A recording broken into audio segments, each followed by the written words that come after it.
time, unimaginable tracts of time, is the key.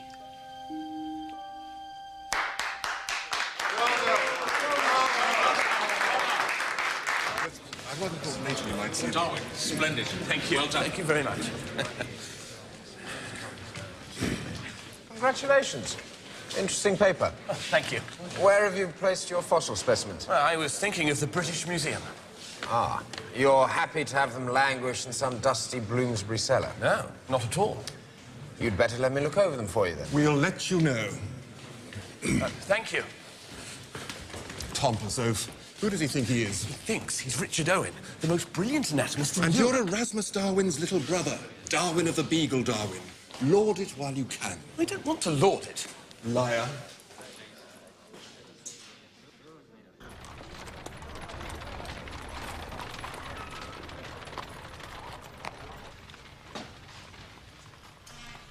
What a brilliant red. Brighter than the actual plumage. I try to allow for the loss of colour that comes with death. And can you do this with my Galapagos birds? Well, I haven't finished identifying them yet, Mr. Darwin. I do know that your wren is a finch, your grosbeak is a finch, even your blackbird is a finch. And they're unique, all new, never described before.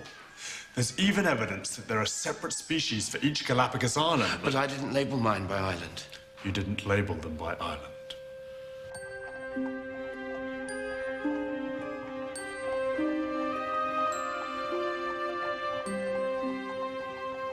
Why do you want them? Well, I told you. I failed to label mine by island. No, I mean, why are the birds I collected suddenly of such interest to you? Well, the vice-governor of the Galapagos told me he could identify which island a tortoise came from by its markings. Yes. Small variations are possible from island to island. Adaptations to climate and so on. Yes, but the islands all have the same climate. My expert, John Gould, tells me he's found different species of finches. What if these finches were blown to the Galapagos from South America and then began to change, adapt, if you will, become more and more different from their ancestors generation after generation? First into varieties, then into new species. Each new species marooned on its own island. What are you talking about? What if the finches were blown to the Galapagos? God put those creatures there. That makes no sense. Why would God put different birds on almost identical islands? I have no idea. It's not a question that requires an answer. Species were commanded into existence by God. They're perfect forms, and they've been perfect since the day of creation. It's divine law, God's will. I'll see to it that your expert receives my birds. Thank you. It's God you should give thanks to.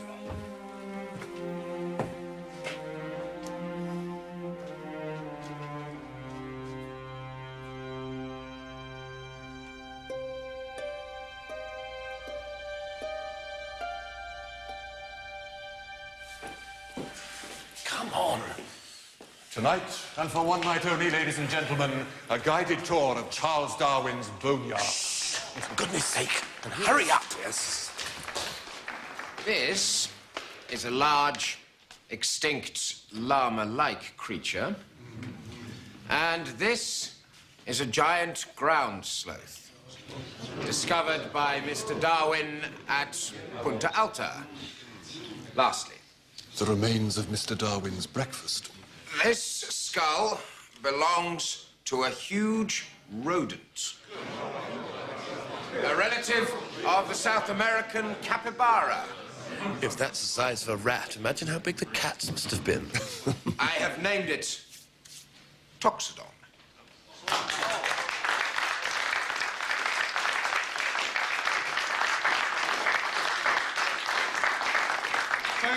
Thank you, Professor Owen, for identifying and describing the extraordinary array of fossils discovered by Mr. Darwin on his voyage to South America. We allow the planets and the sun to be governed by natural laws. But the smallest insect we wish to be created by a special act of God. Surely the creation of life has to be explained in the same way as geology, using natural, ordinary, everyday causes. Well, in theory, yes, but in practice, there can be no question about the prime cause. Divine will. Shouldn't men of science be free to investigate each and every means by which new species come into being? If by that you mean wild accusations about man's ancestry, the answer is no. To destroy man's unique status is to open the floodgates to anarchy. You might just as well throw muskets to the rabble.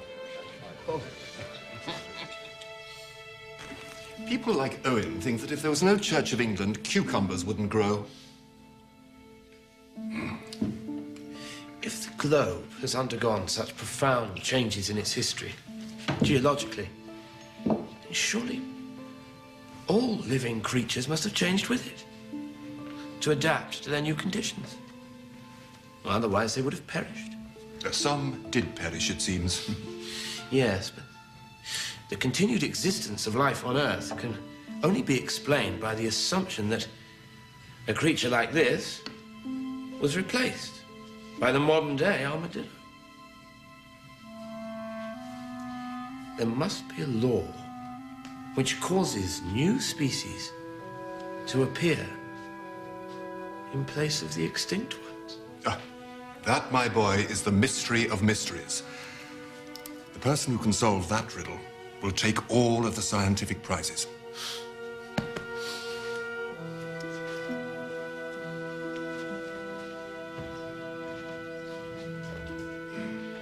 It's the variety of their beaks that's so amazing. They graduate perfectly in size. From this large, parrot-like beak, similar to a hawfinch, perfectly designed for cracking nuts, to this tiny warbler finch, fine as a chaffinch, to feed on insects. And they're all descended from this one. The common ground finch.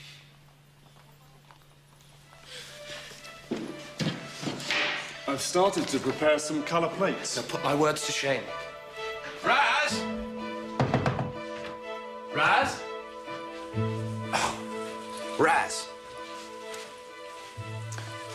Wake up. What time is it? Lunchtime. Oh, well then go away and come back at tea time. The Galapagos Islands are almost identical.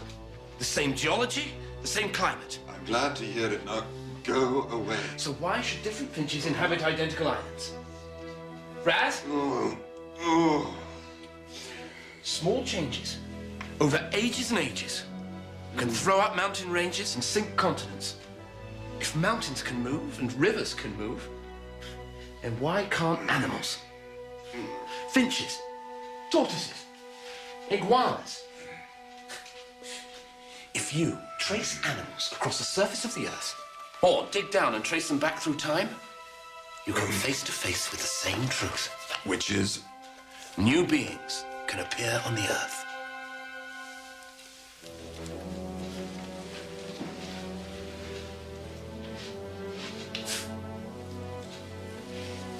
Perhaps everything is part of one ancestral chain.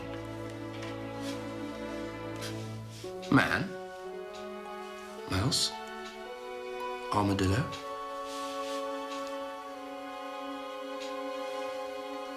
No. It's nonsense to think of animals or man as climbing some ladder. To talk of one animal being higher than another. No. No.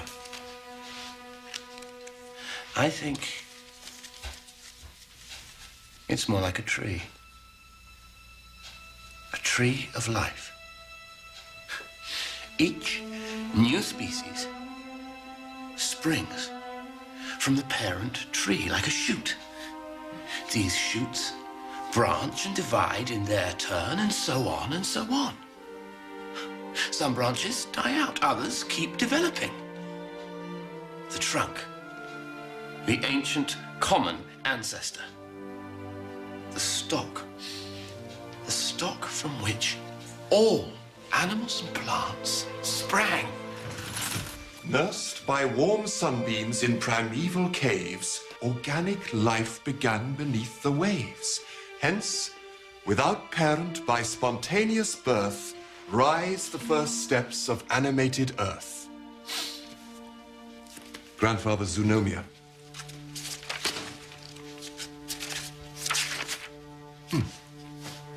Would it be too bold to imagine that all warm-blooded animals have arisen from one living filament? It's in our blood, Charles. Grandfather was vilified for it. It's in our blood.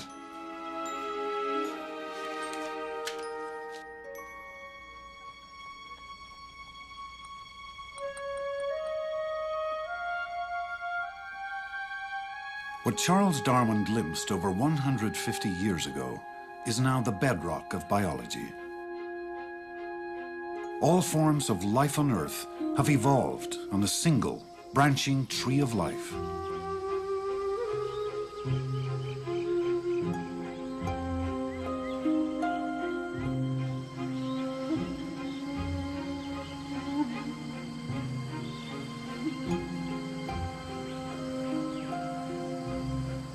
One of the most important ideas that Darwin had was that all living things on Earth were related.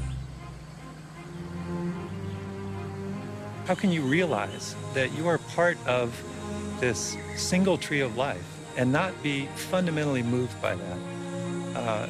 It's something that stirs the soul.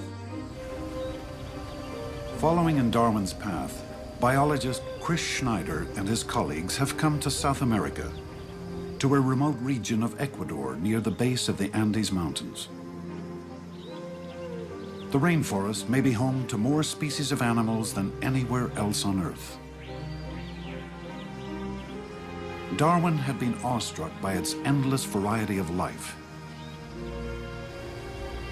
He wrote that he felt like a blind man being given sight, and that the sounds of the rainforest were like a great cathedral at evensong.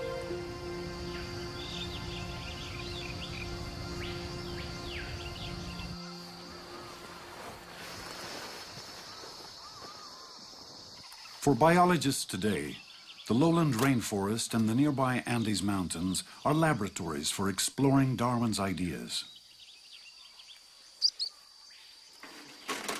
Get out.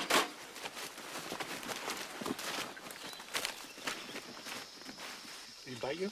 Over the next several days, Schneider's team will track down rats and frogs, bats, birds, and lizards, through day and night, both here in the rainforest and high up in the mountains.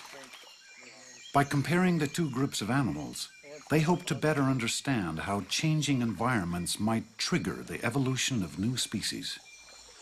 You just can't help but be awestruck by the fact that there are so many different kinds of things here. There are 12 species of primates. There are 550 species of birds that have been identified here. There are 100 species of frogs right here in this little area. Wow, that's great. The Spicelinus. Why is there such diversity here?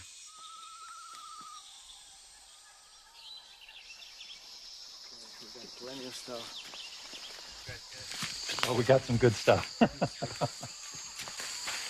We got a mind blower or two. Yeah. Did you? Yeah. I'll show you this one. Ornithologist Tom Smith wants to compare the size of birds' beaks from the rainforest with those he hopes to find in the mountains. Even subtle differences may offer clues about how and why new species arise.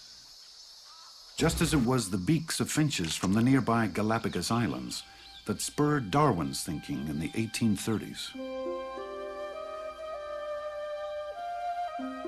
Darwin saw that the finches he brought back had uniquely shaped beaks, adapted to the different foods on the islands.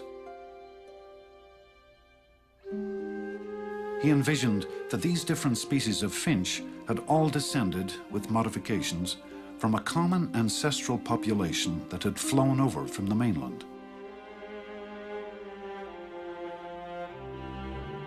Darwin's bold insight was to apply this vision to all of life, to see that the great variety of life on Earth, leopards and lichens, minnows and whales, flowering plants and flatworms, apes and human beings, all descended from one root, one common ancestor. It was indeed another one of his radical proposals, not only to say that evolution happened, but that there was a root of common ancestry to everything that lived on this planet, including us. You could construe it in other ways that, as I like to say, are more user-friendly. You could have thought, well, God had several independent lineages, and they were all moving in certain preordained directions, which pleased his sense of how a uniform and harmonious world ought to be put together. And Darwin says, no, it's just history all coming with descent, with modification from a single common ancestry. The key to Darwin's thought in every realm is that given enough time and innumerable small events, anything can take place by the laws of nature.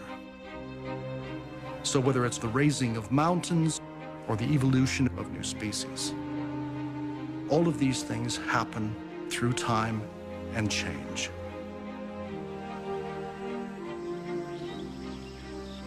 The rainforest holds striking examples.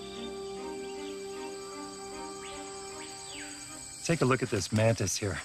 This thing is almost perfectly disguised as a leaf. I mean, but you can see, if you look at the underside, that it's a praying mantis just like you'd find in a garden in North America. But this one is highly modified. Its thorax is flattened out to look like a leaf, and its wings are modified to look like leaves. You can even see the veins. If you imagined a population of mantises and some looked more like leaves than others, those ones that look like leaves may tend to survive and reproduce more than others. And so a series of modifications could build up over time to result in an almost perfectly leaf-like mantis. But if you put it on a background, on which it doesn't belong, I mean, it just sticks out like a sore thumb, and it would almost certainly, where are you going there, pal? It would almost certainly get eaten by something. Before heading into the mountains, Smith collects more birds to add to what he's learned in the rainforest. Lower bill length. How different will the highland birds prove to be? 9.2. Coleman is 10. Different enough to be considered new species? Suppose Coleman. Branching off in a new direction on the tree of life?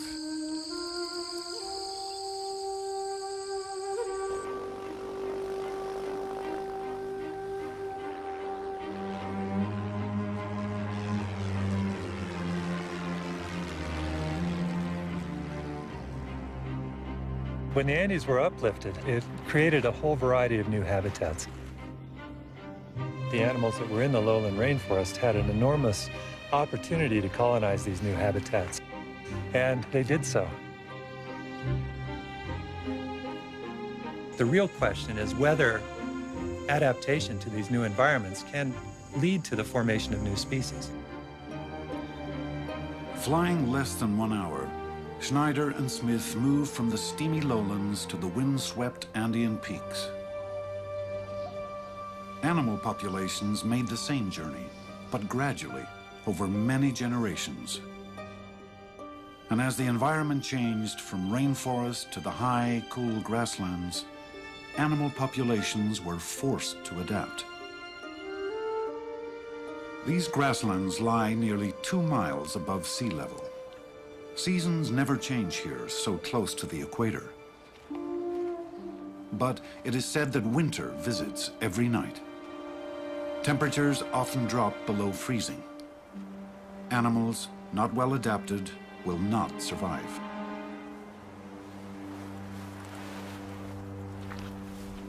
Hummingbirds are amazing. It turns out that they can drop their body temperature 50 degrees and go into a state of hibernation to withstand the frigid nights here. You can imagine a small-billed hummingbird living in cloud forest some 1,000 meters downslope from us. And if those individuals were to expand their range up into this habitat, where perhaps flowers are much longer, you could expect that individuals with slightly longer bills might survive better. And in fact, there are many examples in hummingbirds where we know that small changes in bill length can make important differences in how that bird extracts nectar and how well it survives. We're seeing that changes in the environment can be very important in changing the characteristics of those animals as they move between environments. And we believe very strongly that, in many cases anyway, that this can be very important in the progression to new species. From one species of bird, the common ancestor, hummingbirds with beaks of different lengths evolve over many generations. And if these populations change so much that they can no longer reproduce with one another, they are considered separate species on the tree of life. Smith and Snyder want to see how closely related the highland birds are to the birds they examined in the lowland rainforest. Again, is that right? They compare color, beak length, wingspan, just as Darwin would have done.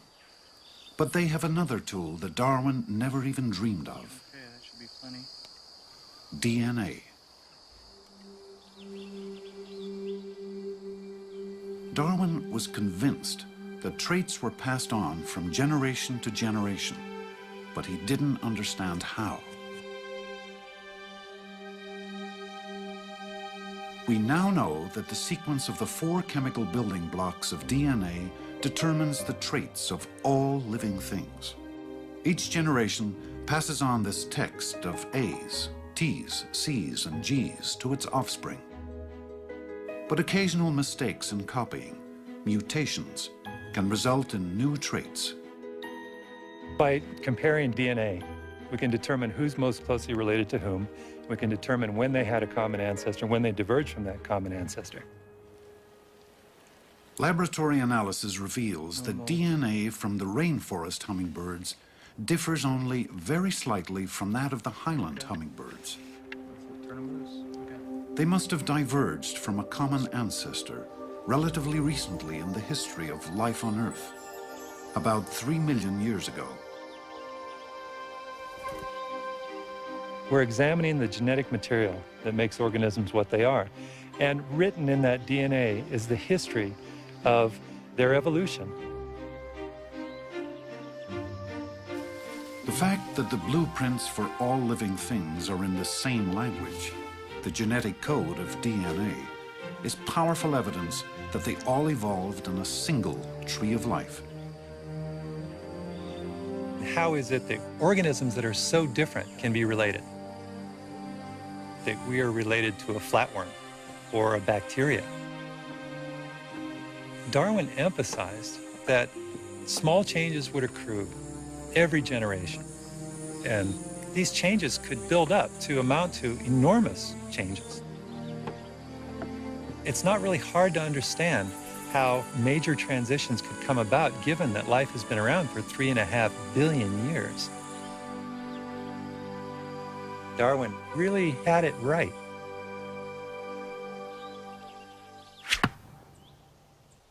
Bravo! Come here, Squib. There we are. Well, Emma, you're a remarkably good shot. Hello, Parker. Miss Wedgwood? You've met my cousin, Mr. Darwin, before. Sir? He's fast, eh? Fastest in the county. You breed him yourself? I mated him with a bitch who was pretty swift. And how would you breed a fellow like Squib here? From the runts, I suppose.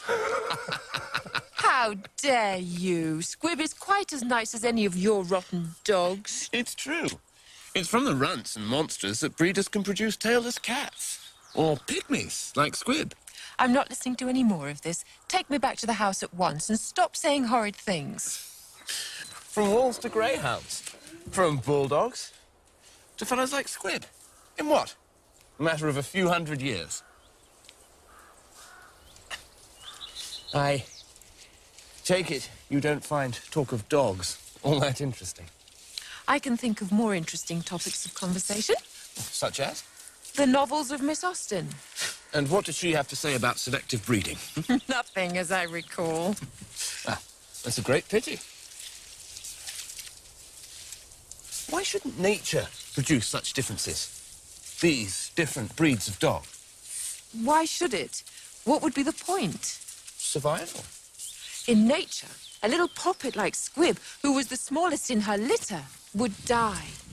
You nearly did die, didn't you? Yes, that's true, but what about the one with a little more vigour? Or a head start?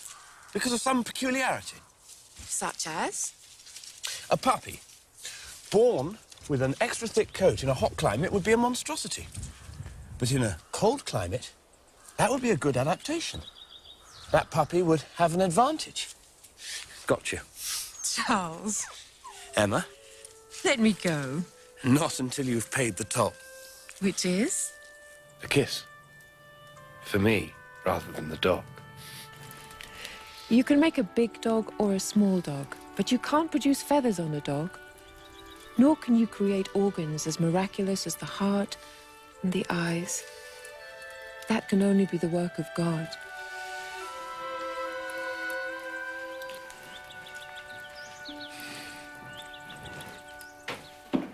Hurry up.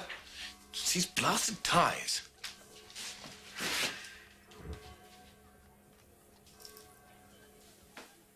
Marry, not marry. Marry children, if it please God. Give me that. It's private. Nonsense. I'm your brother. You've no secrets from me. Yes, I do. I have secrets from everybody. Give it to me. Thank you, Garman.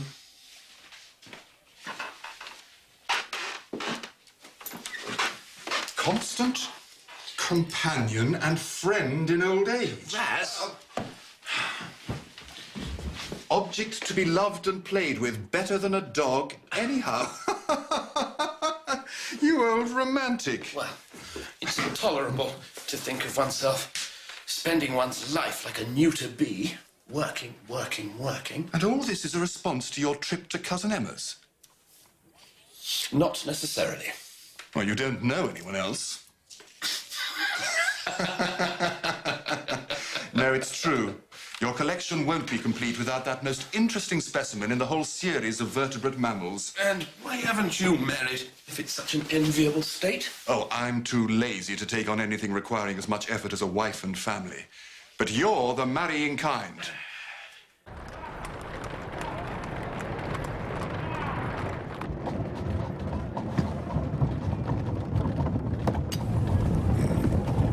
Good Lord, what's that? We're being mobbed. They probably think we're poor law commissioners.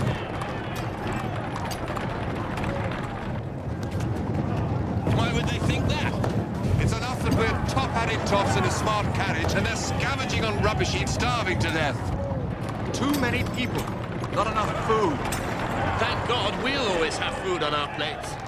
Speaking of which, I think I'll have the turbot in the white sauce. Cabbage, sprout, cauliflower. All bred from the same ancestor. Cabbage, the leaves. Sprouts, the side buds. Cauliflower, the flower head. All monstrously enlarged. Sitting opposite me is that strange creature, Homo thesis. Half man, half theory. A word of advice. In my entire life, I have known only 3 women who were skeptics, and 2 of them were not permitted in polite society. Keep your theory from Emma. It's too late. I told her. Well, sort of. Not a theory. I don't have a theory. Just thoughts. How did she take it? She asked me to read her favourite part of the New Testament. Our Saviour's farewell to his disciples. You see what I mean? I am the vine, and ye are the branches. If man abide not in me... Wilberforce's ears have pricked up. If man abide not in me, he is cast forth as a branch, and is withered. And men shall gather them, and they shall be cast into the fire, and they are burned.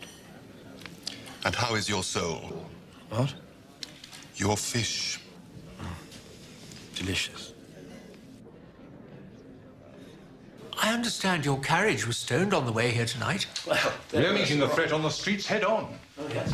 We're drilling with the Honourable Artillery Company. Gentlemen volunteers. In the event of riots, we will back the police. Every man, as long as he obeys the law of the land, should be free to pursue his own interest in his own way. Yes, of course.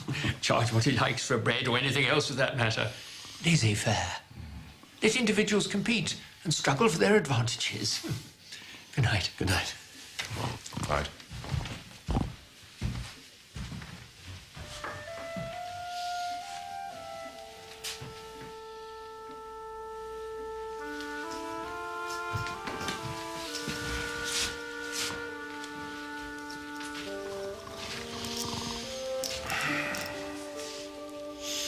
Whenever I can't sleep, I reach for Malthus. Or as I prefer to think of him, the Reverend T.R. Morpheus. Still warm. 2 brandies. Yes, sir. The natural tendency of mankind is to reproduce. Humans can double their numbers every 25 years. But they don't. A struggle for resources slows growth, and death and disease, war and famine check the population. I know the argument. Yes, but don't you see exactly the same struggle takes place throughout nature? I don't know why I didn't make the connection before. Why are we not overrun with insects and frogs? Well, given the rate at which they reproduce, the number of eggs produced by each and every female. Nature's broom sweeps away the ugly ducklings, the runts. Yes, but it's not that simple. It's not that simple. Sometimes it's the ugly ducklings that are better adapted to the situations of life. They have longer legs and can run faster. They have bigger beaks that can crack harder nuts and seeds in harsh winters. They survive, have more offspring. Nature selects them to pass on their traits to future generations. And where do we fit in? Well, the sun does not revolve around the earth. Nature does not revolve around man. Man must fall into nature's cauldron. He's no deity, no exception. Once you accept that species can pass into one another, the whole fabric totters and falls. They'll burn you at the stake for this. Yes. But now you have a theory. So I said, don't come down the ladder, Mother. I've taken it away. Good evening.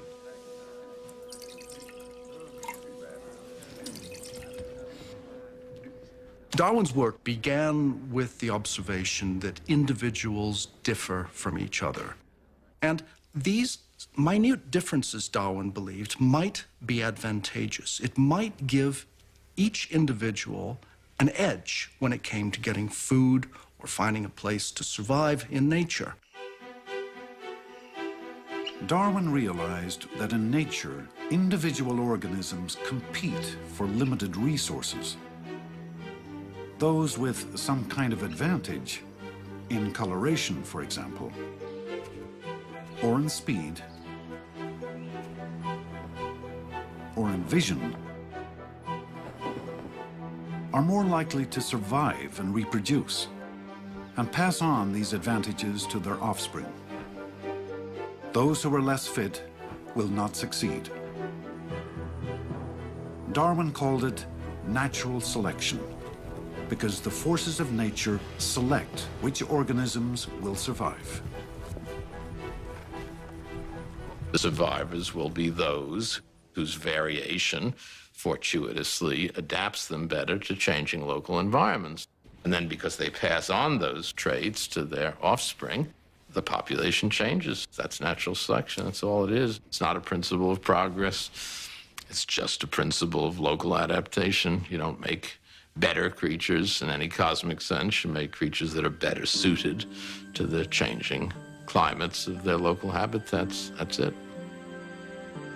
Darwin couldn't actually see natural selection acting in real time. But today, scientists can, by observing the evolution of HIV, the virus that causes AIDS. Jeff Gustafson has been infected with HIV for over a decade. He takes a host of medications, but to little avail. The virus keeps adapting, evolving into new strains that evade the drugs. There's a pervasive feeling that all you have to do is take your medicine and you'll be okay, and that really isn't the case. You know, HIV has the capacity to evolve no matter what you give it. There are 19 HIV drugs on the market today, and of those 19, I've already been through 14 of them. Clarence Johnson, too, is locked in a daily struggle against the rapidly evolving virus. Sometimes I feel like I'm fighting a losing battle. I haven't given up yet, but there have been times that I just want to just lay down and give up. But I can't leave my family behind. Clarence Johnson's doctor, Michael Sagg, has seen HIV evolve into new varieties over the last dozen years. The virus is constantly changing, subject to the forces of natural selection in the environment of a patient's body. Imagine we didn't have the concept of evolution, and we started giving drugs to patients that in the test tube looked great. And all of a sudden, the virus starts coming back, and it's not susceptible to the drugs anymore. What a mystery. How in the world did that happen? There's only one way that it happened, through evolution. Once inside a patient's white blood cells, HIV replicates at an alarming rate. Billions of new viruses are spawned every day. And each time it reproduces, random genetic copying mistakes, mutations, result in slightly different varieties of the virus bursting forth into the bloodstream.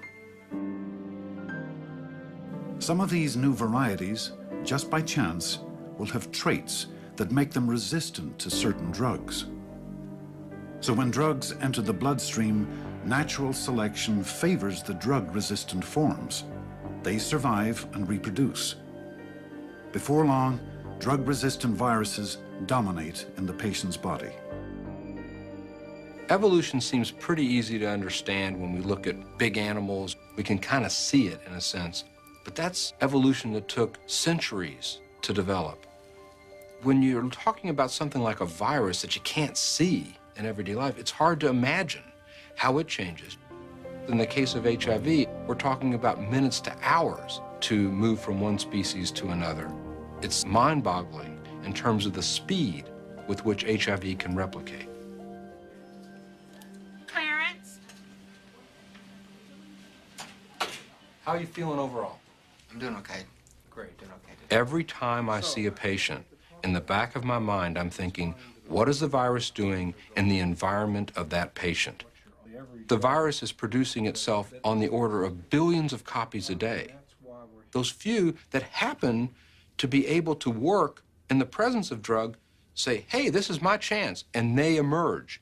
So it creates the appearance that the virus has thought this through, but in fact, it's just a matter of chance. It's a matter of a virus being there that's not susceptible to the drugs, it emerges, and the virus begins to win the war. That's just what happened to Jeff Gustafson. Each time he tried a new drug, the virus evolved to resist it. Even a cocktail of multiple drugs made little difference. Here's this puny little virus that doesn't have a brain, and yet it can outwit some of the top scientists in the world. All the virus has going for it is it can't copy itself too well. I mean, that's pretty awe-inspiring and scary.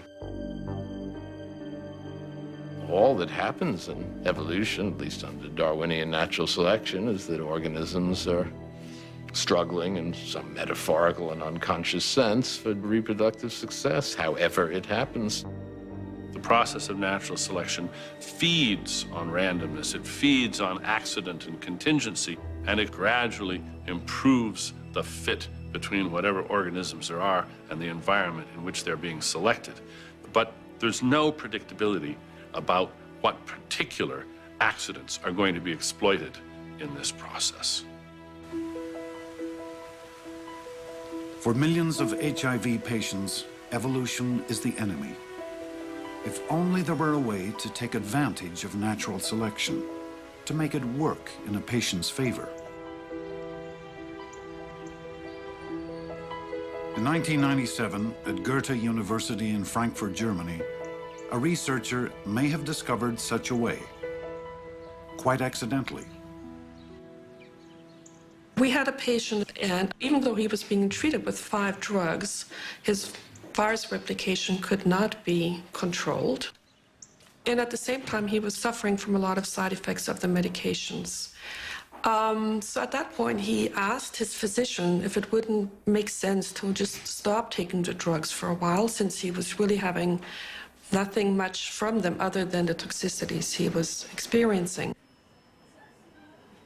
After 3 months off drugs, the patient's virus population was tested for drug resistance.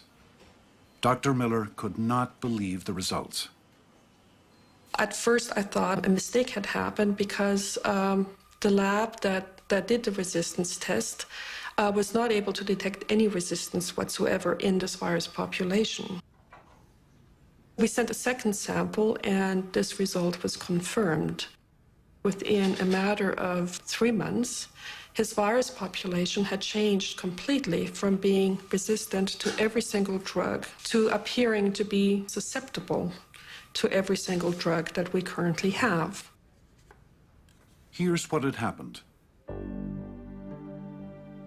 With drugs present in the patient's bloodstream, only the drug-resistant strains of the virus could replicate.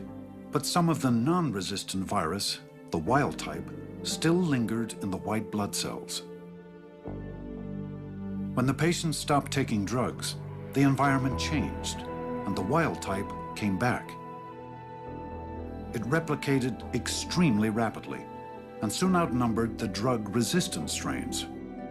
In Darwinian terms, the wild-type virus was more fit in this drug-free environment. Dr. Miller's findings have led to a new experimental treatment strategy. Take a patient off drugs for a time. And if the virus reverts to the non-resistant wild type, hit it hard with a combination of drugs. Clarence, how are you? Doing fine. How are you doing? Good to see you. So, the concept of a treatment interruption is a new strategy that we might be able to apply in Clarence's case, but we just got to make sure that we aren't putting him at too much risk if we choose that route. So one of the options is to take all the drugs away for a while, let the virus spring back into its natural state of not having any mutations, and then pounce on it again with the regimen. And it might even be the same regimen that we used before. Okay. How's that sound? On first blush, the evolution back to wild type would seem to be a great thing. The drugs all of a sudden can work again, but it's a double-edged sword. As the virus goes back to wild type, it becomes more dangerous for the host. It's a much more effective killer of cells. And so we have to find a way to balance those two things out. Jeff Gustafson is also beginning a treatment interruption, despite the risks. I feel like I've played all the cards that I have in my hand with the medicines that are available. I feel like it's worth the risk to try and take another card or a different strategy and just stop taking medicine altogether and hope that the next time that I do go on medicine, that will actually work.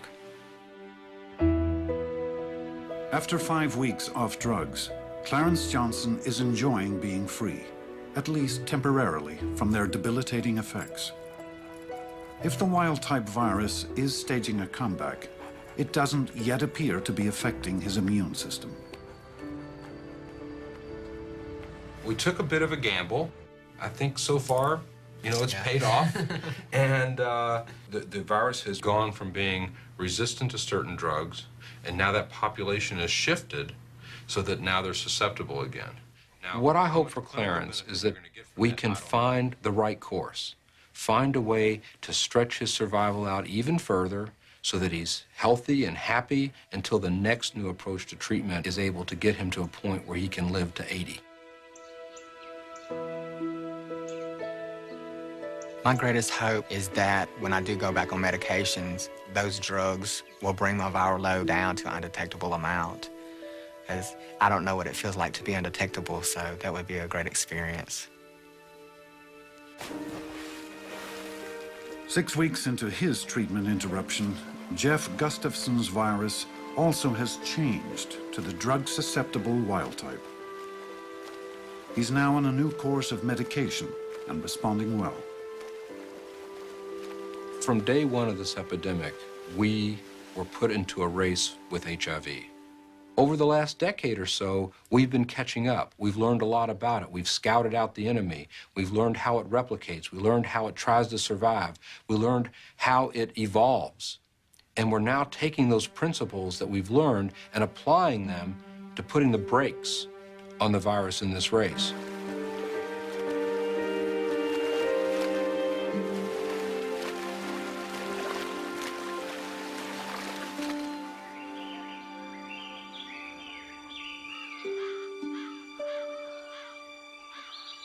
Towards me, to me past no, there.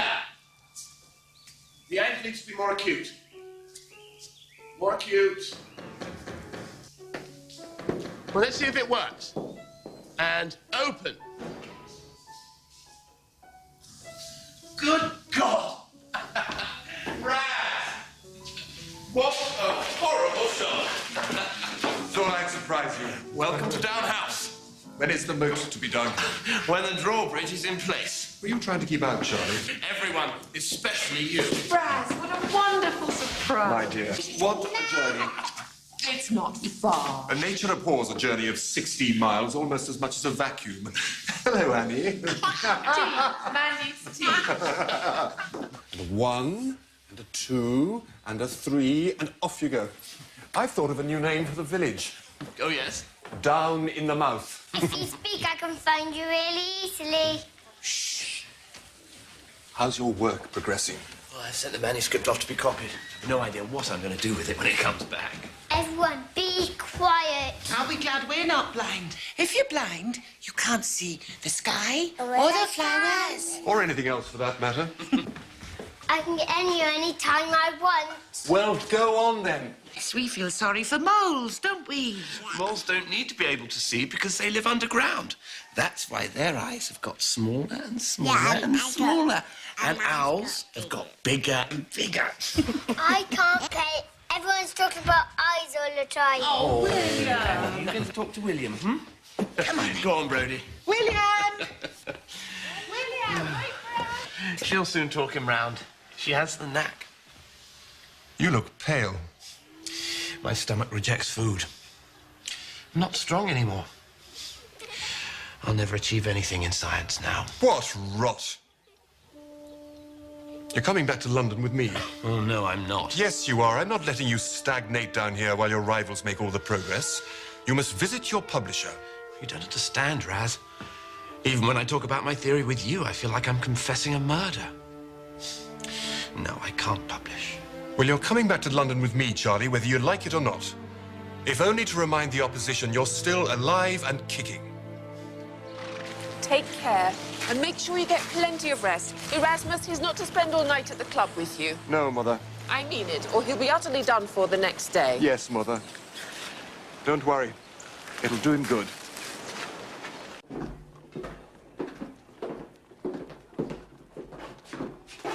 Come on. Your sloth awaits you, sir.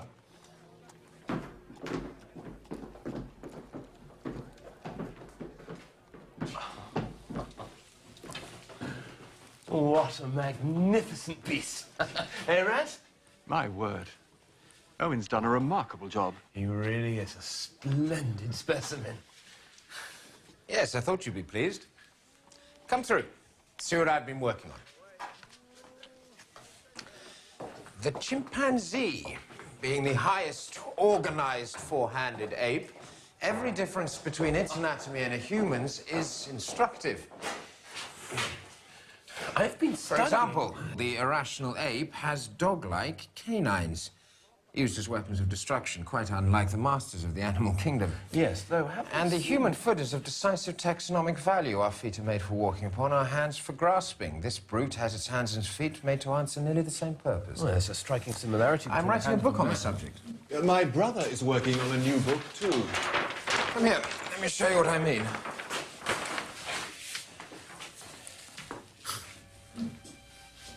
All the same pattern. The bone structure in the hands and feet are all nearly identical. The blueprint, if you will, that existed first in the Creator's mind. Of that, there can be no doubt. Utter tosh. The similarity of structure indicates one thing and one thing only. An ancient common ancestor. Real flesh and blood parents. Why didn't you say so then? You must publish your ideas, if only to establish your priority. What's holding you back?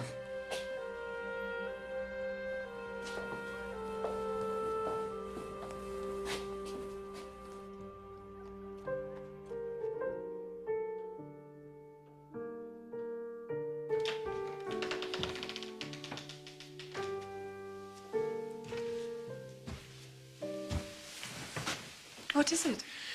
I've completed a sketch of my species theory. I believe it's a considerable step in science. If anything should happen to me, What do you mean? if I should die, Die, Charles, for goodness sake. please, my love, it's important. If anything should happen to me, I'd like you to see to it that it gets published. £400 should be enough to see it printed and promoted. Nothing's going to happen to you. You say here that the human eye may possibly have been acquired by gradual selection of slight, but in each case useful deviations. Yes? That's a very great assumption, Charles. Well, if I'm wrong about that, I'm wrong about everything. My entire theory's in ruins. Can your theory account for the way my eyes and ears and hands and heart combine to reproduce the sounds that Chopin heard in his head? Isn't that a God-given gift? Well, it's given, but not, I think, by God. You're a man of science. You don't want to believe anything until it's proved. But some things are beyond proof. It would be a nightmare to me if I thought we didn't belong to each other forever in heaven.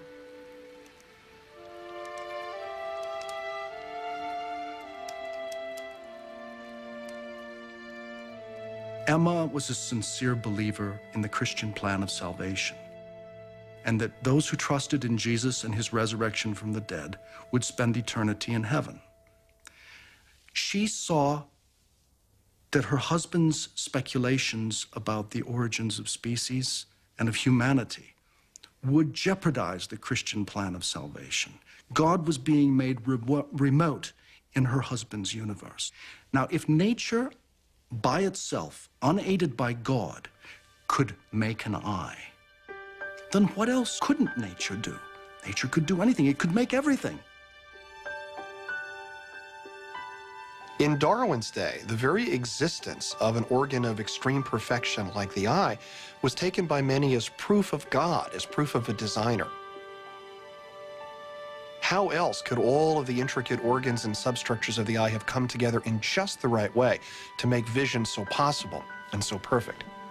But it turns out the eye isn't exactly perfect after all.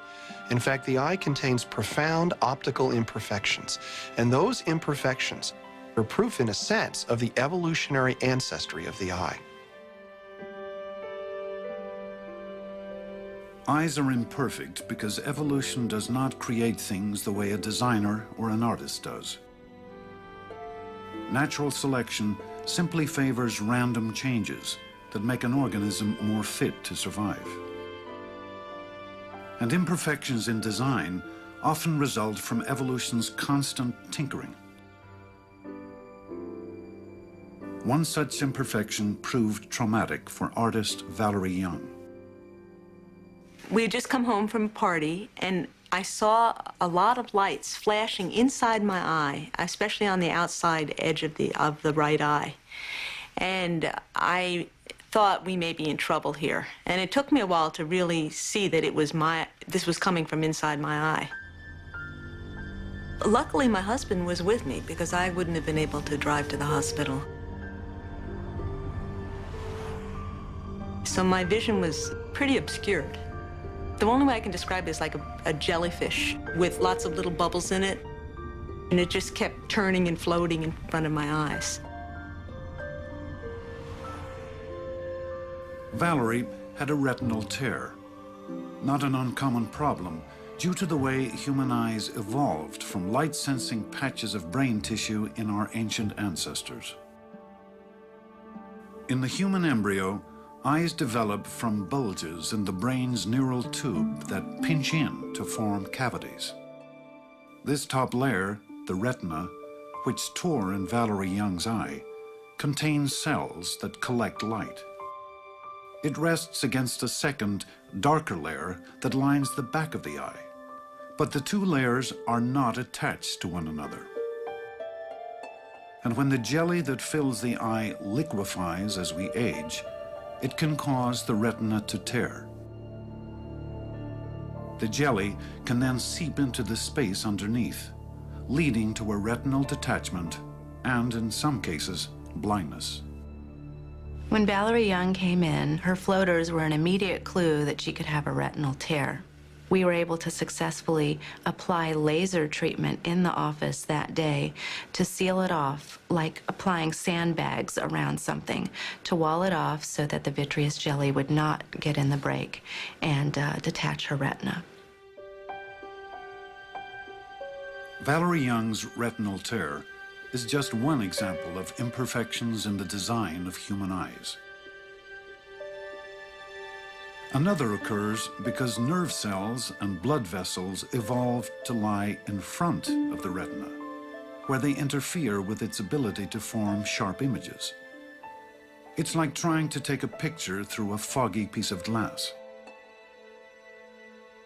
And the optic nerve itself evolved to connect to the brain through a hole in the retina. So the eyes of all vertebrates have a small blind spot, right near the middle of the visual field. Evolution starts with what's already there, tinkers with it, and modifies it, but can never do a grand redesign.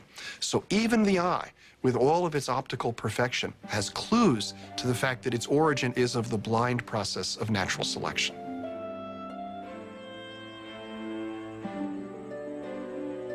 Darwin believed that what he called an organ of extreme complexity, like the eye, could evolve by small steps, given enough time. Any trait that improved vision would aid in the search for food, or a mate, or in the avoidance of predators. So natural selection would most certainly favor those traits. And what Darwin was able to do was to point out that you might think in logic that it's difficult to imagine a set of intermediary stages between the simplest little spot of nerve cells that can perceive light to a lens-forming eye that makes complex images. But in fact, these intermediary forms do exist in nature. At the University of Lund in Sweden, zoologist Dan Erik Nilsson has developed models to show how a primitive eye spot could evolve through intermediate stages to become a complex human-like eye in less than 500,000 years. Yeah, I've been interested in eye evolution for a long time. I mean, in particular, I've been interested in the question of how long time it would take for an eye to evolve. Nilsson envisioned a sequence of stages by which a flat patch of light-sensitive cells on an animal's skin could evolve into a camera-type eye. As a first step, nature would favor any changes that made the flat patch more cup-like. As soon as you've created even the slightest depression in the center, it means that the edges of the cup will actually shade light from parts of the environment. And of course, all the light-sensitive cells in this little cup, they won't measure light in exactly the same direction. So already this cup has some pictorial information. Another model demonstrates what a primitive cup eye can do. The brightly lighted skulls cast an image onto a translucent screen Nilsson installs at the back of the cup to act like a retina. But the image is not at all well defined. The cup eye can do little more than detect movement. This kind of eye can be found in nature today, in flatworms. Their eyes evolved no further. In their environment, that's all they needed. But if the animals need to move faster or evolve to become fast predators or to see other fast predators, then the construction needs to be improved. And one way of doing that is to constrict the opening, to make it smaller.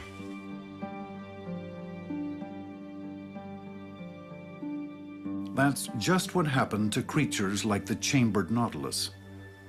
Over thousands of generations, natural selection favored those with slightly more constricted eye openings, which focus light more sharply. This worked well, up to a point. Since this strategy of making a sharp image also has the drawback of creating a very dim image, it's not very popular in the animal kingdom. And there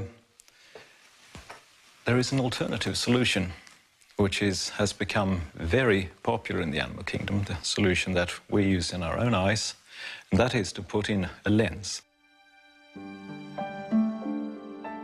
Nielsen's model lens uses 2 thin layers of clear plastic.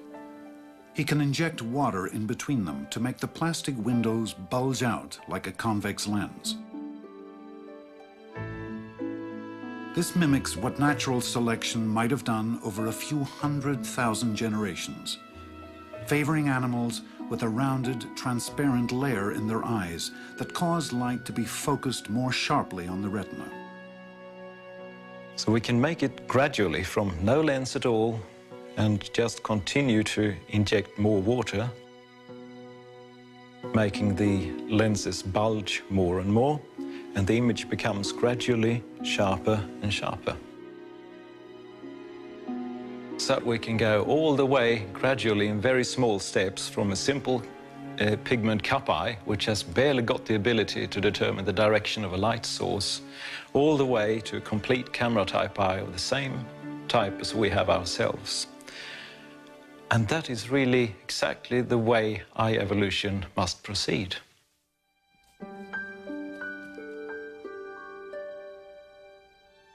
The extreme complexity of the eye left Darwin in a cold sweat, he wrote to a friend. But still, he was convinced that an eye could be formed by natural selection.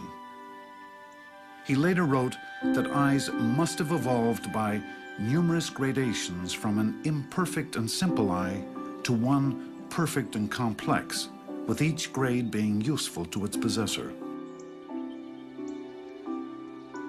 Nature, unaided by a designer, could produce an organ of seemingly miraculous complexity.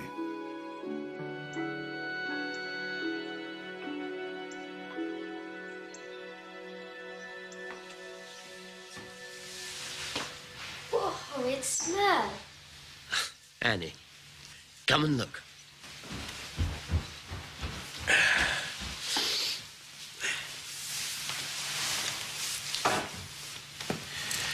When I first started looking, I thought lots of the barnacles had tiny parasites.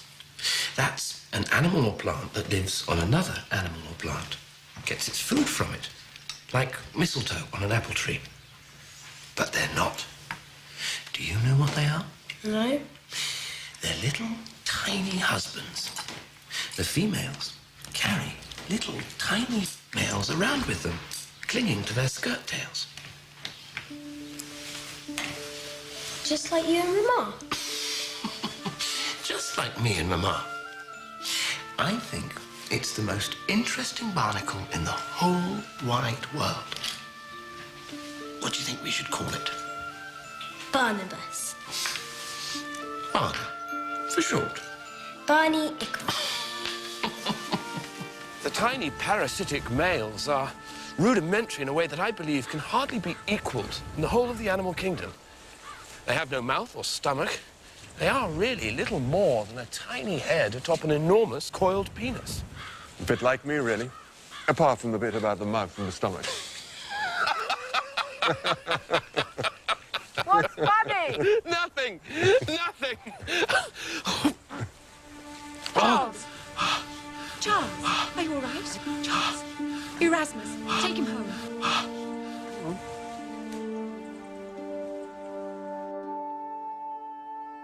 Why must you work so hard at your horrid little mollusks? Oh, They're not horrid little mollusks. They're horrid little crustaceans. And I have horrid pigeons and horrid worms, too. They're providing the evidence I need for my theory. Oh. I don't have the right to publish the idea unless I have the evidence. We must do something about you.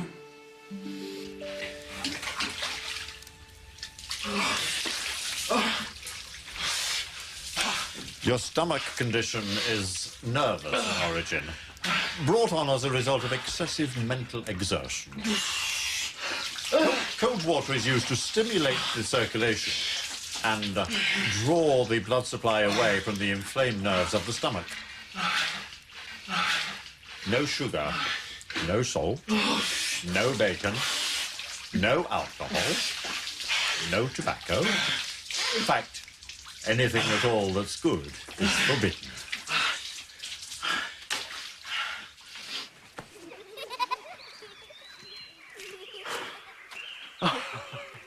I don't know how or why, but I feel so much better. I look around me, and I don't care two hoots how any of this came to be created. Children, last one back to the house is a rice pudding. Come on, William, you're last. Come on, run, quick, quick, quick. Come on, Etty.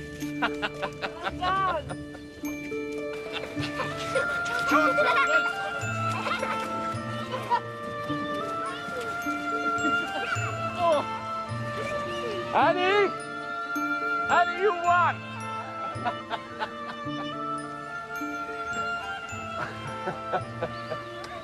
Come here, my darling. Oh, oh Annie, my dear and good child. Come on, darling. Oh.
Papa, Annie's woken me up. Annie's woken me up. Mum, wake up, Annie's crying.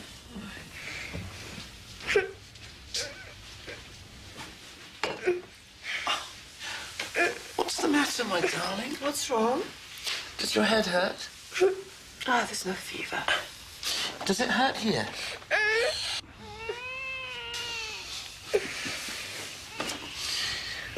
Oh, it's all right, my darling. You'll be all right.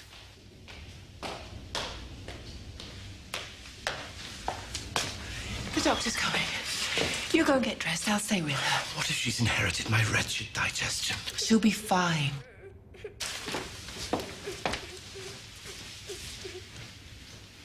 Poor dear.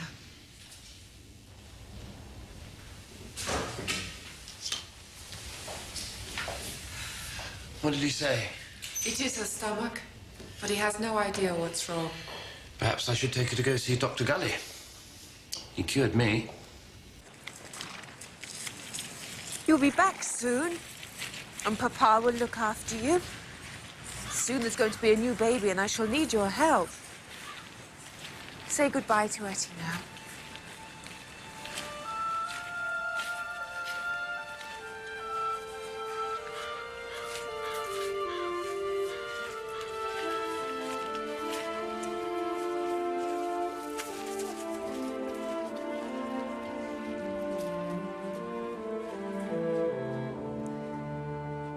Just sit up.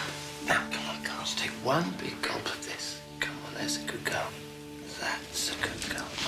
quickly. Oh. Come on, darling, lie back.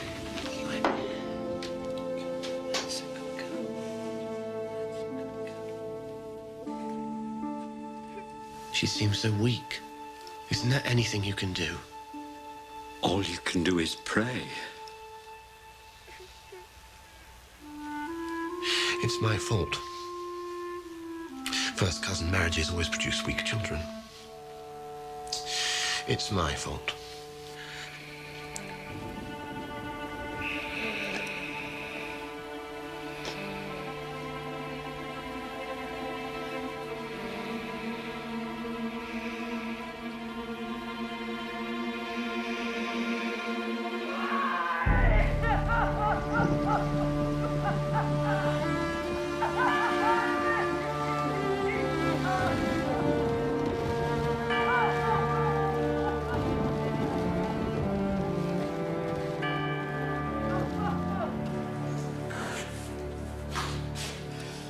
I've given the cause of death as bilious fever with a typhoid character. The Lord gives, and the Lord takes away. Please, don't!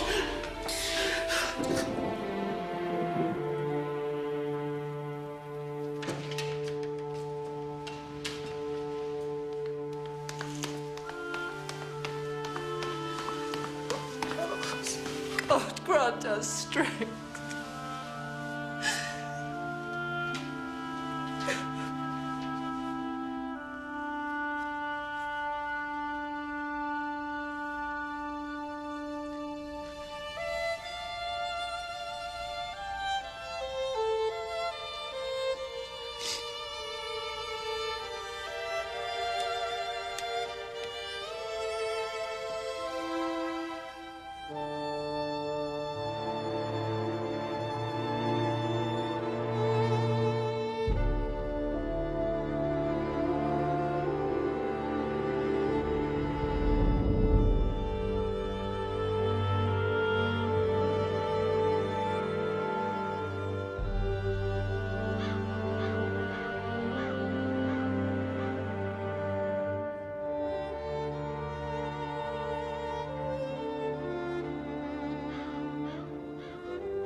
Please, Charles. Please. Come along, children.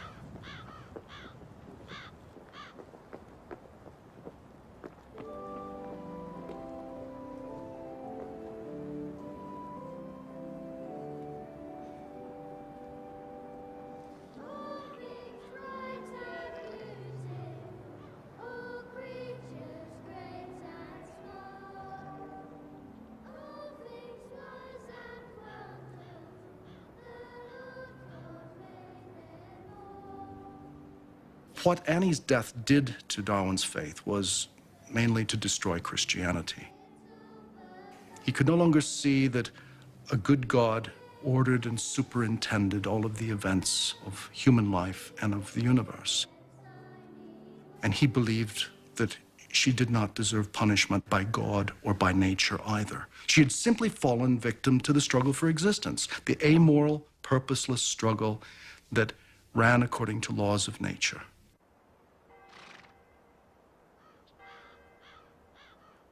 Darwin certainly didn't think that evolution spoke either for or against the unprovable existence of God or a form of God. He didn't desire to cast disparagement on anyone's religious convictions. He regarded it as a private matter which he was never able to hold with conventional zeal following the tragedy of his life.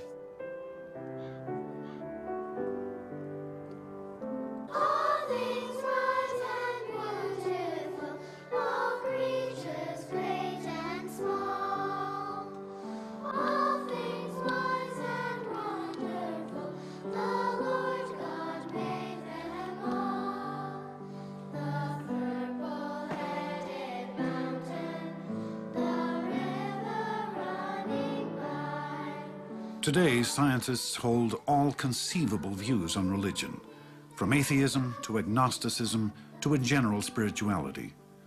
And many, like biologist Ken Miller, adhere to very traditional beliefs. I'm an Orthodox Catholic, and I'm an Orthodox Darwinist.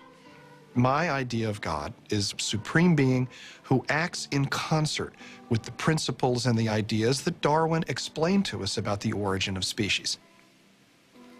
My students often ask me, you say you believe in God, well, what kind of God? Is it a fashionable New Age God, a pyramid power kind of God? Do you think, like some scientists do, that God is the sum total of the laws of physics? And I shake those off and say that my religious belief is entirely conventional. Our Father, who art in heaven, hallowed be thy name. Thy kingdom. It surprises students very often that anyone could say that that kind of very traditional, conventional religious belief could be compatible with evolution. But it is. The peace and unity of your kingdom where you live forever and ever. Amen. I find this absolutely wonderful consistency with what I understand about the universe from science and what I understand about the universe from faith. Tennessee's premier morning radio talk show, the Halloran Hilton Hill Morning Show on News Talk 99, WNOX AM/FM, Loudon, Knoxville. 12 past the hour of 6 o'clock. It's my pleasure to welcome to the broadcast this morning Dr. Kenneth Miller. He's a professor of biology at Brown University. His book is entitled Finding Darwin's God, a scientist's search for common ground between God and evolution. He's in town tonight. Let me ask you this. As a cellular biologist, when in your experience are you studying something or reading something or doing some research, when do you come to the point where you go, that's God? As an experimental scientist, I don't find God in the insufficiency of science to explain things. In other words, I don't find God in ignorance. I don't find God because we say, well, we can't explain that. That must be something that God's doing. But what did God do? Did he just create some kind of primordial soup and say, go? Well, a long time ago, people were sufficiently unknowing of how things worked in the natural world to see when the sun moved across the sky, they imagined that God had to push that sun across the sky. And gradually, we began to realize that the world works according to physical laws. Science investigated those laws. So what room is there for God in present-day life? Well, I think if you ask people who are believers, how does God act? They would say he acts in a variety of ways. He answers our prayers. He inspires us. No doubt there are events that take place that are part of what some people might call God's plan. And what I would suggest is if you look back in Earth's history, if God is working today in concert with the laws of nature, with physical laws and so forth, he probably worked in concert with them in the past. In a sense, he's the guy who made up the rules of the game, and he manages to act within those rules. For Miller and millions of followers of all major religions, notions of God and evolution are fully compatible. But not everyone agrees. When we replace the traditional idea of God, the creator, with the idea of the process of natural selection doing the creating, the creation is as wonderful as it ever was. All that great design work had to be done. It just wasn't done by an individual. It was done by this huge process distributed over billions of years. God created man in his image. In the image of God, he created him. Male and female, he created them. Whereas people used to think of meaning coming from on high and being ordained from the top down. Now we have Darwin saying, no, all of this design can happen, all of this purpose can emerge from the bottom up without any direction at all. And that's a very unsettling thought for many people. In Darwin's day, science and politics and religion were all of a piece when you talked about the origins of life and of species. Astronomy could go along pretty well because it testified to the wisdom and power of God in holding the planets in place. But the idea of evolution or transmutation, people said with a snarl, put in jeopardy the whole established social order. What is in this big book of his, do you think? Transmutation. Another Darwin blotting God out of creation. We want to support your scheme for a museum of natural history. Some people see it as rash, extravagant, grandiose. If it's grand, it's because it should house as wide a display as possible. But we need your help in return. It is up to you, as the country's leading anatomist and paleontologist, to prove man's superiority. We won't have street ruffians tout man's monkey origin in Her Majesty's museums. You can rely on me, Bishop Wilberforce. The human brain differs markedly from that of all other mammals. In man, not only do the cerebral hemispheres overlap the olfactory lobes and the cerebellum, but they extend in advance of the one and farther back than the other. Their posterior development is so marked that I have assigned to that part the character of a third lobe, peculiar to Homo sapiens, the hippocampus minor. Peculiar mental faculties are associated with this highest form of brain, and I am led, therefore, to regard man not merely as representative of a distinct subclass, but as the inhabitant of one reserved for him alone. The human brain is in itself proof of man's moral and religious faculties. Such are the powers with which we, and we alone, are gifted.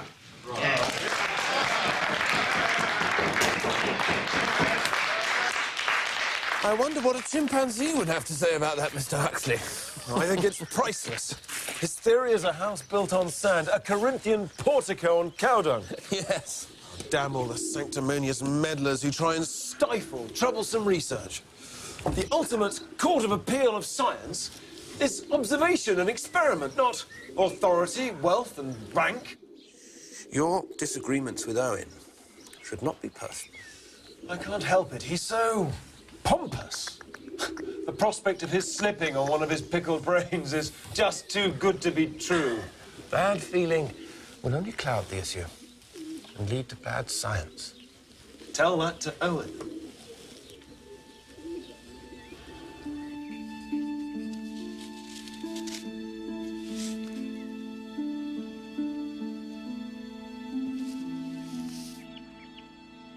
Huxley's saying in public what you think in private. Charles, you've stalled long enough. You've collected enough barnacles to sink a ship of the line. Meanwhile, you're being upstaged. That's not important. My book is the thing. Once my work is done... Will it deal with man? It's too surrounded by prejudices. Well, whether it does or it doesn't, you must publish.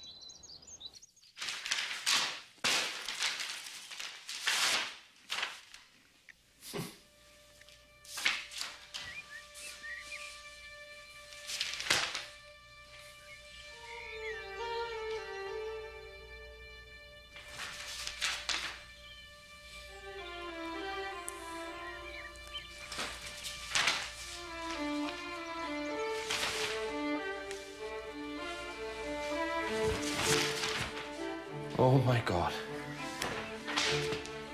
Raz. What is it?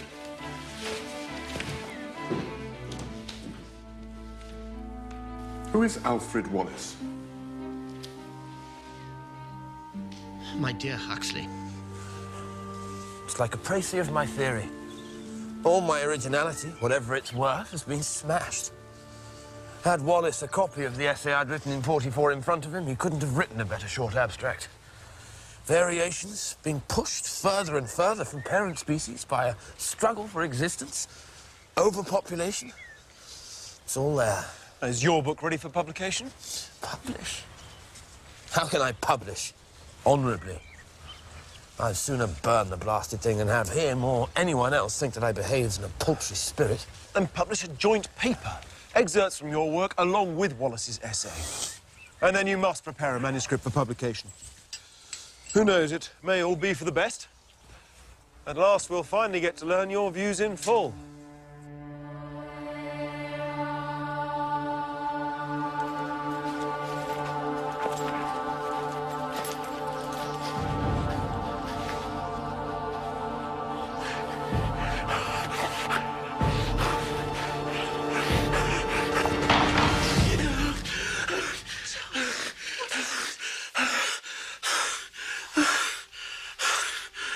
This book will be the death of me.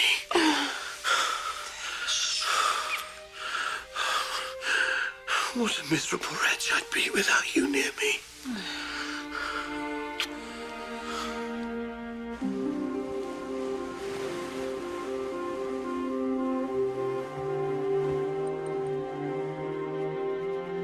When on board HMS Beagle as naturalist, I was much struck with certain facts in the distribution of the organic beings inhabiting South America, and in the geological relations of the present to the past inhabitants of that continent.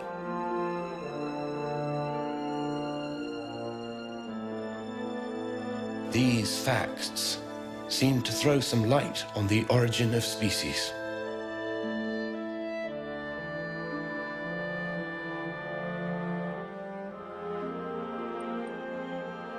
That mystery of mysteries.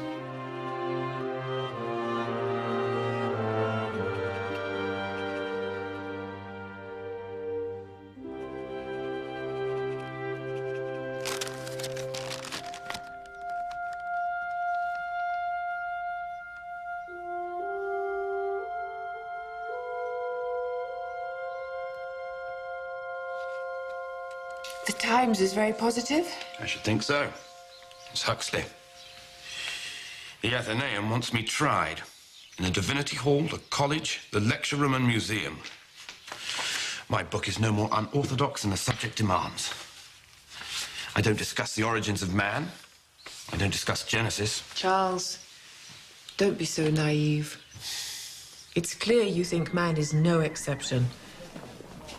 Whether you're right or wrong, you must finish what you started.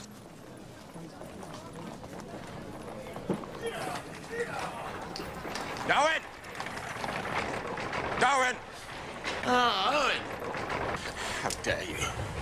How dare you paint me as a reactionary? Oh, I didn't paint you as a reactionary. Put my name with the defenders of immutability.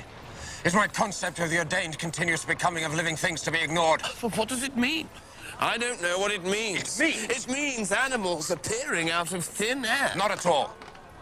Oh, you believe that selection is the only possible creative law. Pure chance, the roll of the dice. In fact, new species are created by natural birth according to God's law. Well, I don't believe... I know this puts you up to this. Huxley! Please, Richard. Well, I will have absolutely no truck with the Huxleys of this world, and nor should you. It is an abuse of science.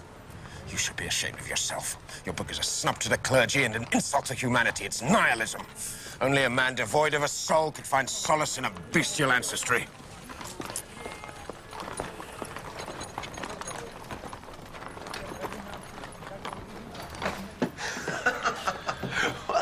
It's as respectable to be modified monkey as modified dirt. Huxley, please. No, I think it's splendid. Old ladies of both sexes say it's a dangerous book. Splendid. Don't worry. I'll deal with him. I'm sharpening my beak and claws in readiness.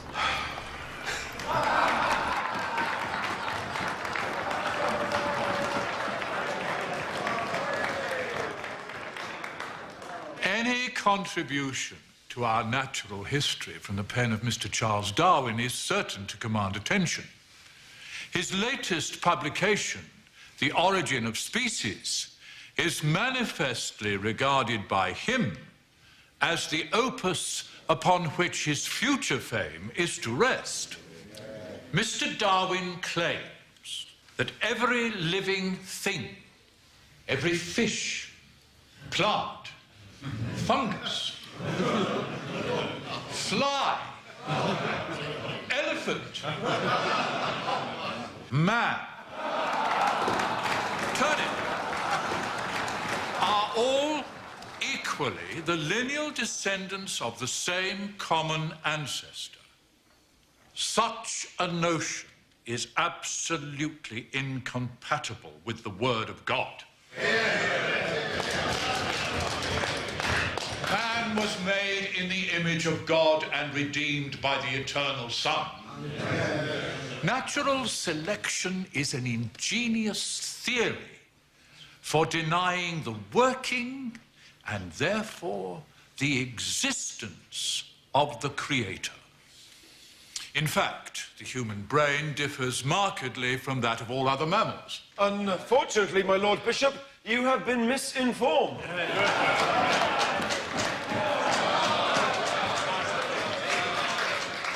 If we are unprejudiced judges, we have to admit that there is as little interval as animals between the gorilla and the man as there is between the gorilla and the baboon. It is speech alone and not some spiritual gift that makes man a reasonable being. That is the source of our unlimited intellectual progress, but that does not disguise the fact that to the very root and foundation of his nature, man is one with the rest of the organic world.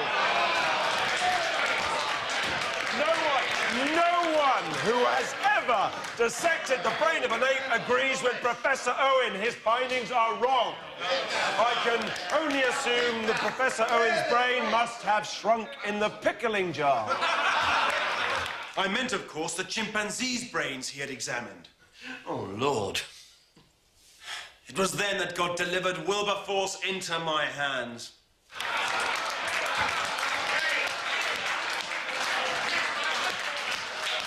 I wonder, Mr. Huxley, is it through your grandfather or your grandmother that you claim descent from an ape?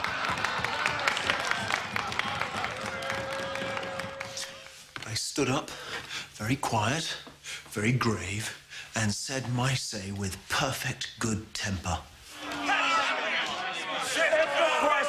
If the question is put to me, would I rather have a miserable ape for a grandfather, or a man, highly intelligent, possessed of great means of influence, and yet who employed these faculties and that influence for the mere purpose of introducing ridicule into a grave scientific discussion?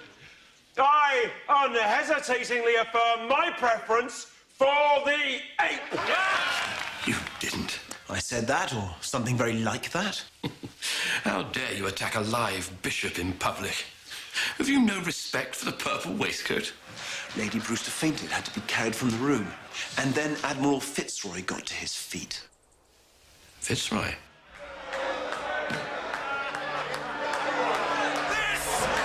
Believe in this! Believe in God, not man! Oh, my.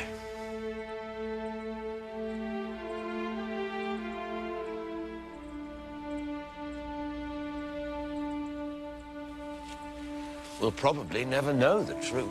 Well, the truth, Charles, is in your book. It's the most interesting thing I've ever read. The reasoning is so entirely satisfactory to me that if the facts don't fit, then, well, so much the worse for the facts. The sheikhs. Tiamai was naturally selected.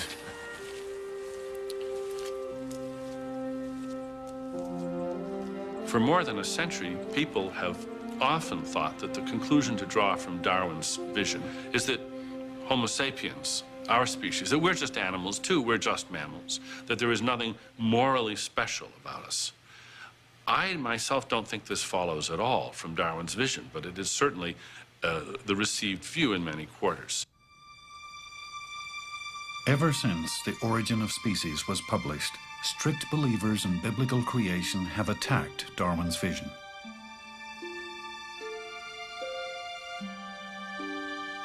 Their concerns aren't only about the science of evolution.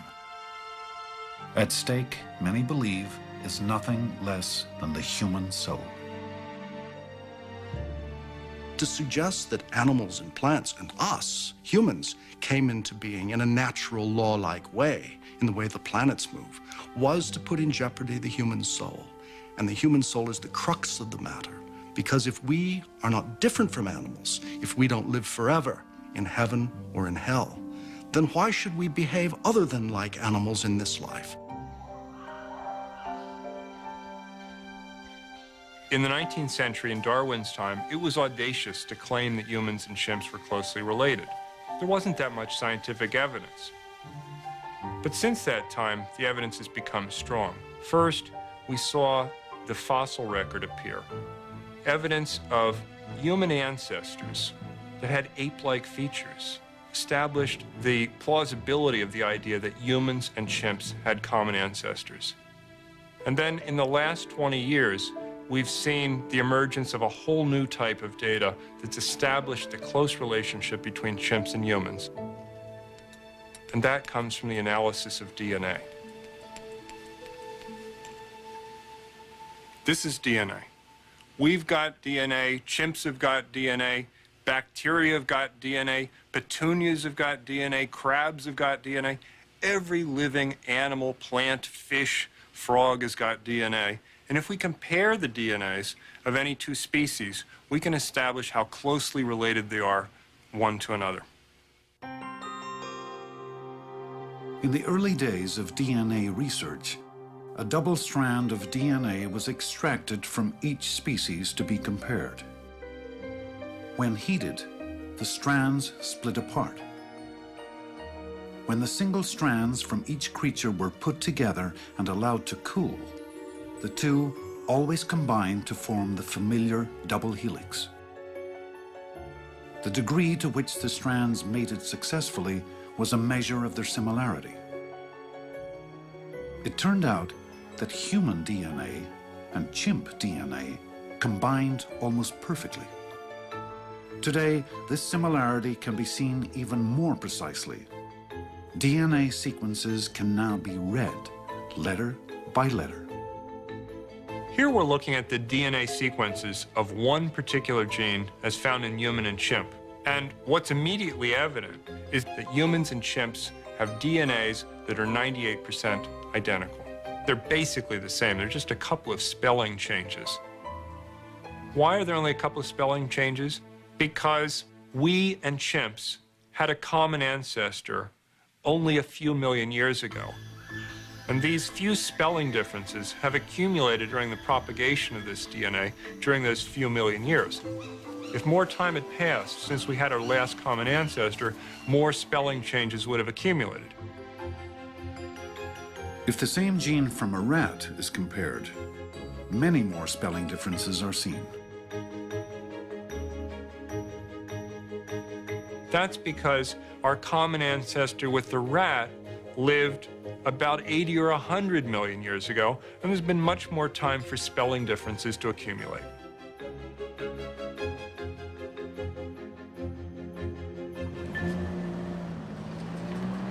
Chimpanzees and humans are made from blueprints that are 98% the same. But what about the ways humans and chimps think and act in the world? Are there similarities there as well? Boy, doing some pull-ups. Oh, be careful. Psychologist Sally Boysen explores the commonalities between the minds of chimps and humans. A quest that may help explain how the human mind evolved. The developmental milestones really throughout the life of a chimp are almost exactly the same as humans. Everything is so similar. They respond to new things and new toys, and they have the same kinds of rough and tumble play. Harper's rough and rowdy and runs all over the place and climbs, and Emma really can almost entertain herself.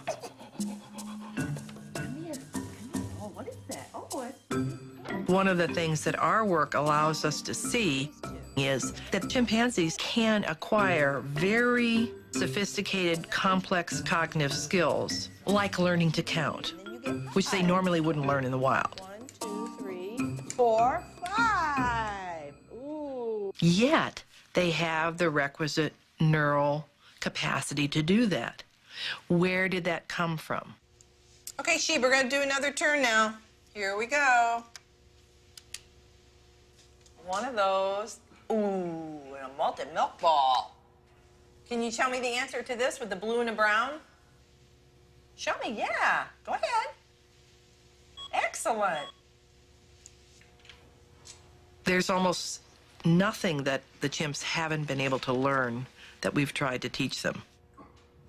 We've seen their ability to grasp extremely complex notions, like the concept of zero, for example. Okay, Sheep, look. What if I didn't put any candy here at all? What would you say? Zero. That's right. There's no candy here. Oh, that's too bad, isn't it? There's no way the chimps would be able to do this if they didn't have a great deal of commonality in literally the neurological structure that supports their ability to learn, just like we do.